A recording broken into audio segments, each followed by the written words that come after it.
किसान नेता गुरनाम सिंह चन्नूनी गुरुवार को भिवानी पहुंचे और संयुक्त संघर्ष पार्टी के बारे में पत्रकारों को जानकारी दी। उन्होंने बताया कि पार्टी संघर्ष करेगी, किसान, मजदूर, कमेरे वर्ग को आगे लाने का प्रयास करेगी। उनकी पार्टी का प्रयास रहेगा कि आम आदमी को न्याय मिल सके।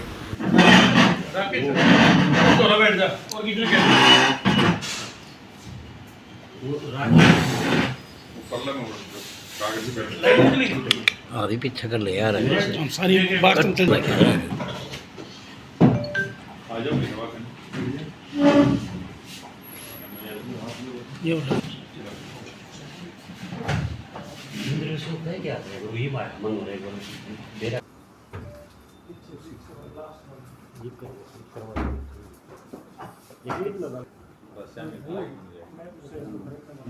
वो पंफलेट कहाँ है? राकेश ने दे दियो कर देगा तू आ जा ये पंफलेट कोई नहीं आ जाए। देखिए, हमने राजनीतिक पार्टी बनाई है संयुक्त संघर्ष पार्टी। पिछले 32 साल से हम किसानों की लड़ाई लड़ रहे हैं, आंदोलन कर रहे हैं।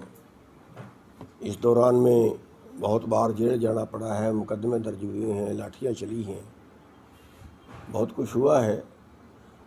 लेकिन उसके बावजूद जो देश की हालत है, जो हम सुधारना चाहते थे, जिसके लिए हम आंदोलन कर रहे थे, वो देश की हालत, किसान की हालत सुधरने की बजाय लगातार बिगड़ती जा रही है। और वो बिगड़ते बिगड़ते आज हालात यहाँ तक पहुँच गए हैं कि आज 33 किसान रोज़ाना सुसाइड करते हैं। किसानों का कोई कर्जा माफ़ नहीं करता और पिछले 10 साल में कारपोरेट का 15 लाख करोड़ रुपया माफ़ हो जाता है, यानी पूरे देश के कृषि लोन से 2 गुना। इसी तरह से देश की अगर हम हालत देखें, जिसको हम सोने की चिड़िया कहते थे, उस देश में आज 23 करोड़ लोग वो हो गए हैं जो सरकारी राहतों के बाद भी 2 टाइम की रोटी नहीं खा सकते। 70 करोड़ लोग, 80 करोड़ लोग ऐसे हो गए हैं जो सरकार के राशन पे जिंदा हैं। बेरोज़गारी का आलम ये है कि युवा बच्चे अपने देश को छोड़ के कोई काम उनको यहाँ नहीं मिलता है। और हरियाणा तो वैसे भी भारत में नंबर 1 पे बेरोज़गारी में चला गया। तो बेरोज़गार बच्चे अपने देश को छोड़ के, अपनी प्रॉपर्टी बेच के, अपने माँ बाप को छोड़ के विदेशों में भाग रहे हैं। शायद कोई गांव ऐसा नहीं है जिसमें 100 बच्चे, 200 बच्चे, 300 बच्चे बाहर नहीं चले गए। और बाहर जाके भी उनका फिर जो है वो ज़्यादा हो गई है गिनती, जितने की उनको ज़रूरत नहीं है। वहाँ भी रोज़गार कम हो गए। ये हालत कनाडा जैसे देशों में हो गई है। शिक्षा का यहाँ पे व्यापारीकरण हो गया है, काबिल बच्चा है तो पढ़ नहीं सकता। स्वास्थ्य का यहाँ पे व्यापारीकरण हो गया है, मरीज मरने को पड़ा है, डॉक्टर पैसे कमाने की पड़ी है। आधे ऑपरेशन वो हो रहे हैं जिनकी ज़रूरत नहीं है। यानी देश की प्रॉपर्टी है वो कारपोरेट को बेच डाली, देश का कारोबार कारपोरेट को बेच डाला, देश की प्राकृतिक संपत्ति, देश के ट्रेनें, बंदरगाहें, कंपनियां, बैंक, ये सारे प्राइवेट को बेच डाले। और आज हालत होते होते ये हो गई कि आज 9 लोगों के पास 50 करोड़ लोगों के बराबर संपत्ति है। तो ये सारे का जो दोषी है वो हमारे व्यवस्था, हमारी राजनीति है। हमारे राजनेता हैं जिन्होंने ये पॉलिसियाँ बनाई हैं, ऐसी पॉलिसियाँ बनाई हैं कि गरीब और गरीब हो जाए, अमीर और अमीर हो जाए। करना पड़ा तो मैं ये कहता हूँ सब पे लगता है। मैं क्या कह रहा हूँ कि पूरी की पूरी राजनीति गंदी हो चुकी है। इनको सुधारने की ज़रूरत है। होगा क्या जब इनके अंदर घुसेंगे, जब हम उस चीज़ में जाएंगे और करके दिखाएंगे। इनको डर क्या है राजनीतिक पार्टियों को? क्यों किसान को राजनीति में नहीं आना देना चाहते ये? इसलिए कोई भी राजनीतिक पार्टी नहीं आना देना चाहती, इसलिए कि अगर अच्छे आदमी राजनीति में चले गए तो कंपटीशन हो जाएगा। अच्छे आदमी वो काम करके दिखाएंगे जो परंपरागत हैं, जो खानदानी नेता हैं, जो 3-3 पीढ़ियों से, 5-5 पीढ़ियों से बढ़ते आ रहे हैं। उनको देश से मतलब नहीं है। उनको तो हमारी जनता ने भी ये सोचना शुरू कर दिया कि तो खानदानी है नहीं, यही हैं, ये पेशेवर हैं, चुनाव लड़ने के पेशेवर हैं। जब एक अच्छा आदमी जाके बराबर में करके दिखाएगा और निकम्मा आदमी नहीं करेगा तो फिर अगले बार में उनका कंपटीशन होगा, जनता कंपटीशन करेगी। भाई ठीक है, अगर निकम्मा नहीं करता उसको किनारे कर दो, अच्छा करता तो उसको आगे ले आओ। वही खतरा है इनको। तो सर इतना पैसा और फंडिंग जो चुनाव लड़ने के लिए क्या लगता है देखिए, हम इसका इंतजाम हो पाएगा? हम बिल्कुल आपका सही सवाल है, क्योंकि पैसे से सत्ता आजकल आती है और हमारा भी हाल ये हो गया है, लोगों का भी, कि जो दिखता है वो बिकता है। अगर एक तरफ 10 करोड़ रुपया खर्चे और वो राक्षस हो, राक्षस को खड़ा दो, टिकट दे दो, 10 करोड़ का मालिक हो, 10 करोड़ रुपया खर्चे, और दूसरी तरफ एक देवता को खड़ा दो जिसके पास पैसा ना हो, जो 10 लाख बिना खर्च पाए, तो तय है कि राक्षस जीतेगा।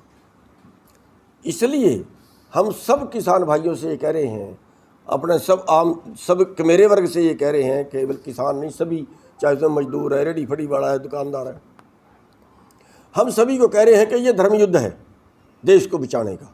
अगर गरीबों को, अगर आम लोगों को, बड़े बड़े जो डायनासोर हैं पूंजीपति, अगर उनसे बचाना है, वो निकल रहे हैं सबको, अगर उनसे बचाना है तो फिर सबको इकट्ठा होना पड़ेगा। और एक आदमी 1 रुपया, एक आदमी 1 रुपया इस धर्म युद्ध में जरूर लगाए रोज का, अपना इकट्ठा करे। जहाँ भी उसका हमारा खाता नंबर हम दे देंगे, सब कुछ दे देंगे, तो एक आदमी 1 रुपया, जो भी इस देश को बचाना चाहता है, उनका पैसा उन्हीं के ऊपर खर्च करेंगे। वो कोई हम घर के लिए नहीं, हमें नहीं चाहिए, वो तो परमात्मा ने रोटी दी हुई है, उनका पैसा उन्हीं के ऊपर खर्च करेंगे। ये एक तरीका है इस पूंजीवाद से मुकाबला करने का। नदियों को गहरी करेंगे, जितनी बरसाती नदियाँ हैं किनारे सीमेंटेड, ताकि पानी बाहर ना जाए, और फिर तालाब बना के उन तालाबों में इसको भर के, बड़ी झीलें बना के उनमें भर के, उनमें से पूरा सिंचाई का पानी वहाँ भी जाए जहाँ पानी नहीं है, और जो उससे ज़मीन का पानी भी बचेगा, उससे बिजली भी बचेगी। ये सबसे ज़रूरी है, पूरे देश में होना चाहिए, लेकिन हम हरियाणा में इसका प्रयास करेंगे। और जो रेडी फड़ी वाले हैं उनको भी हम सुरक्षित जगह देंगे, ताकि वो अपना कारोबार, उनको कोई थानेदार आके 2 डंडे मार के उनकी रेडी बंद ना कराए। तो ये सारे काम हम जो है वो करेंगे। कार हैं और वो मकान नहीं बना सकते, उनको 200 गज का प्लाट और उसमें मकान बना के फ्री में देंगे। हर बुजुर्ग की बुढ़ापा पेंशन 8,000, मनरेगा में 200 दिन का काम कम से कम मजदूरी 500 रुपये। किसानों को खेती करने के लिए, जैसे तेलंगाना सरकार 10,000 रुपये दे रही थी, तो हम भी 12,000 रुपये पर एकड़ किसान को देंगे, और ये वापस नहीं करना होगा। और इसी तरह जो बेरोज़गारी भत्ता है वो 500 रुपये कम से कम, 5,000 रुपये कम से कम महीने का, और 5 लाख रुपये उनको फ्री, जिसको ग्रांट कह लीजिए चाहे कुछ कह लीजिए, ताकि जो बेरोज़गार हैं वो देश छोड़ के ना जाएं, अपने देश में कोई भी रोज़गार करें ना जाए। हमारे राजनेताओं ने ये पॉलिसी अपनाई। अब वोटों वालों का राज नहीं है, नोटों वालों का राज है। तो इसलिए इस देश की राजनीति को शुद्ध करने के लिए एक प्रयास किया है, पार्टी बनाई है कि संयुक्त संघर्ष पार्टी हमने उसका नाम रखा है। और सड़क की लड़ाई भी लड़ेंगे, आंदोलन भी करेंगे, और विधानसभा और संसद में जो वोटों की लड़ाई है, वोट। जो आरोप लगे थे कि गुरनाम सिंह चन्नूनी कांग्रेस कहती बीजेपी के एजेंट है, बीजेपी कहती थी कांग्रेस के एजेंट है, क्या लगता है कि पहले मात खा चुके थे? देखिए क्या रहेगा? देखिए, नंबर 1 बात कि अगर हमें कहीं पहाड़ पे चढ़ना हो और हम एक बार कहीं थोड़ा ये है कि उसमें असफल हो जाएं, तो हमें फिर अपना हौसला नहीं गिरना चाहिए कि दोबारा। ऐसे तो कोई बच्चा है, वो बार बार गिरता है, अगर उसको कहें कि अब तो 2 बार तो गिर लिया, अब तो खड़ा होकर क्यों चलता है, तो वो सारी उम्र नहीं चल पाएगा। इसलिए हमारा प्रयास है लोगों के जो दिमाग में बिठाना है, वो हम एक, आप ये समझिए कि जो राजनीतिक पार्टियों वाले हैं वो बहुत अमला फैला, बहुत पैसा उनके पास है, वो हमारे खिलाफ कुछ भी अफवाहें फैलाते हैं, जिनका माइंड वॉश करने के लिए हमें बहुत टाइम लग जाता है। अब उन्होंने, पिछला आंदोलन हुआ, बीजेपी ने बात फैलाई कि तो कांग्रेस ने बिठाए हैं, कांग्रेस ने फंडिंग की है, पाकिस्तान से फंडिंग आ गई है, पाकिस्तानी है, खालिस्तानी है, उग्रवादी हैं और पता नहीं क्या क्या बोल दिया। अब जब हम पार्टी बनाने लगे, अब कांग्रेस बोलती है ये तो बीजेपी के बीजेपी फंडिंग कर रही है, ये बीजेपी को जिताने का प्रयास कर रहे हैं, ये कांग्रेस की वोट काटेंगे। अरे भाई जब खड़े होंगे किसी ना किसी की तो कटेगी ही, तो इसका मतलब हम सारी उम्र खड़े ही ना हो। तो ये तो जो अफवाहें हैं कि वो उस पर इनके पास कहने को कुछ नहीं होता, दूसरे को डाउन करने के लिए ये प्रयास करते हैं। दूसरी बात जो है, जो आपने पिछली बात की है, जो हमारे किसान संगठन हैं या हमारे किसान हैं, आप देखिए हर गांव के जो मौजूद आदमी हैं वो कहीं ना कहीं किसी न किसी राजनीतिक पार्टी से जुड़े हैं। जब हम आंदोलन करते हैं तो उनको ठीक लगता है, जब हम चुनाव लड़ते हैं उनको ये लगता है अरे ये तो हमारे नुकसान करेंगे। अभी पिछले आंदोलन में सारे कांग्रेसी हमारे साथ बैठे थे, जितने कांग्रेस के किसान जुड़े हुए हैं उनके साथ, जो बड़े लीडर नहीं हैं। लेकिन अब उनको ये नज़र आया कि अब फिर अगर चुनाव लड़ा तो फिर वोट काटेंगे या इनका राज आ जाएगा, फिर हमारी चौधर तो कम हो जाएगी, तो वही विरोध करना शुरू कर देते हैं। दुश्मन से तो लड़ने कितने ही बलवान हो, बीजेपी हो, कांग्रेस हो, कुछ भी हो, किसी से टक्कर लेनी कोई मुश्किल काम नहीं है। लेकिन जब अपने लोग होते हैं ना, जो अपने लोगों को समझाना बड़ा कठिन होता है, और उनको भी हम समझाने का प्रयास कर रहे हैं, लेकिन वो अपने स्वार्थ में कहीं ना कहीं जुड़े होते हैं। इसलिए हमें लगता है कि हाँ ना, सारे किसानों की मांग है, राजनीतिक रहना चाहिए।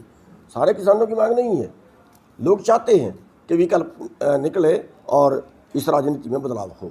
आप भी दुखी होंगे मेरे ख्याल से, कौन नागरिक है देश का जो आज की राजनीति से दुखी नहीं है। तो इसको अगर सुधारना है तो फिर चाणक्य ने भी कहा अगर अच्छे लोग राजनीति में नहीं आएंगे तो बुरे लोग आपके प्रशासन करेंगे।